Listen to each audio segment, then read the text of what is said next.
Janvier 1935. Deux femmes, Deborah Lifshitz et Denise Palm, séjournent seules pour 10 mois en pays d'Ogon. Objectif, recueillir des données sur la vie féminine.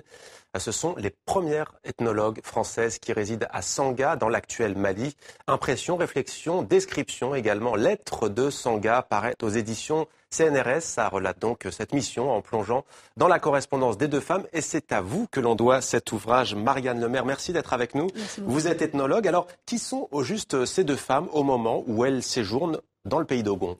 Alors Deborah Lifshitz est d'origine polonaise. Elle est venue faire ses études après son bac dans les années 1929. Elle est venue s'installer en France. Sa passion était les langues, en fait. Elle a eu donc un diplôme de langues orientales à l'École nationale des langues orientales. À l'INALCO, absolument. Et puis, elle a fréquenté le musée d'ethnographie du Trocadéro, qui était alors en cours de rénovation, sous la direction de Georges-Henri Rivière. Et c'est là qu'elle a rencontré Denise Palm, qui, elle, avait fait plutôt des études de droit, mais qui n'était véritablement intéressée que par l'histoire du droit, et qui donc avait rencontré en raison de cette passion, Marcel Mauss, qui l'avait lui aussi encouragé à fréquenter le musée d'ethnographie du Trocadéro. Alors Sanga, c'est le territoire malien actuel, c'est à côté de Bandiagara. Pourquoi ces deux ethnologues, ces deux femmes vont s'arrêter ici au pays d'Ogon ? Alors en fait, la mission Dakar-Djibouti, qui avait eu lieu en 1931-33 et qui est une grande mission française, une des premières grandes missions françaises en ethnologie, était passée par le pays d'Ogon. Ouais. Et Marcel Griol, qui était le directeur de cette mission Dakar-Djibouti, était resté beaucoup plus longtemps que prévu déjà en pays d'Ogon. Il avait trouvé la population passionnante, les rituels très intéressants, et donc il avait souhaité revenir en 1935, de sorte que Denise Palm et Deborah Lifshitz partent avec lui. Mais lui ne reste que 8 semaines sur place et elles resteront 9 mois en 1935. Alors qu'apprend-on concrètement au juste grâce à ces récits, grâce à ces lettres donc, de ces deux femmes dans cette région d'Afrique ? Alors on apprend déjà des choses sur la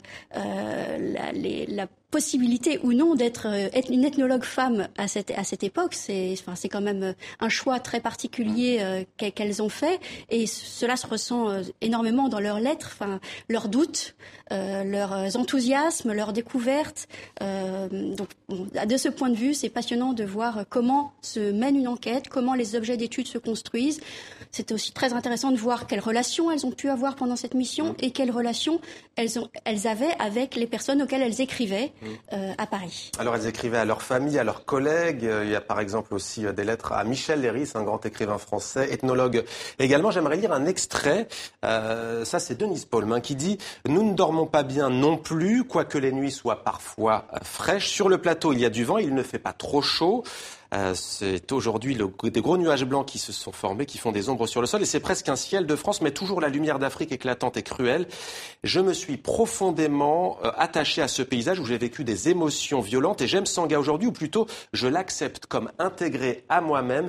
Il y a également une autre phrase, c'est l'amour que portent ces deux femmes donc à cette région. C'est assez fascinant.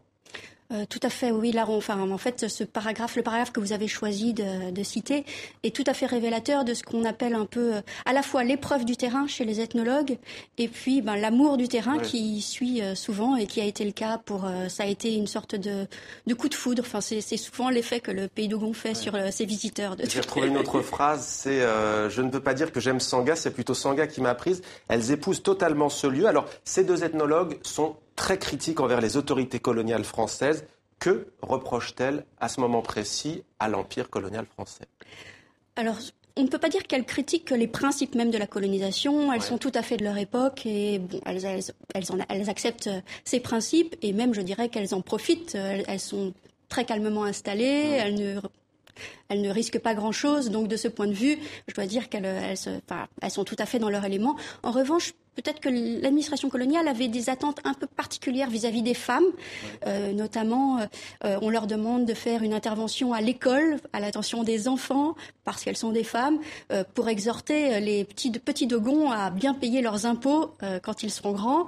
On leur demande également quel rôle elles pensent que les Dogons joueront dans la repopulation de la France. Tout ça les énerve un petit peu. Et puis, il y a toutes ces visites d'administrateurs coloniaux qui viennent voir si elles résistent au climat, et donc il y a une sorte de curiosité qu'elles n'apprécient pas beaucoup et qui parfois va jusqu'à la séduction. Et là, Et elles disent parfois même que les barbares, ce sont les Blancs. Alors, à l'issue de ce séjour, Denise Paulm va avoir une carrière riche et florissante. Ça ne va pas du tout être le cas de Deborah Lifshitz, qui aura un sort terrible. Absolument. Deborah Lifshitz est arrêtée en 1942 au domicile de Michel Leiris. À Paris, dans le 16e arrondissement. Sans doute... Par la police française. Par la police française. De Vichy. Tout à fait, oui. Un article paru dans le journal pétainiste Au Pilori avait un peu jeté la lumière sur elle et on vient la chercher. On pense dans un premier temps qu'elle a des activités politiques douteuses, ce qui n'est pas le cas. Donc elle est arrêtée, menée aux Tourelles pour une enquête qui doit durer normalement 6 mois, le temps qu'on vérifie qu'elle n'a eu aucune activité politique douteuse, entre guillemets.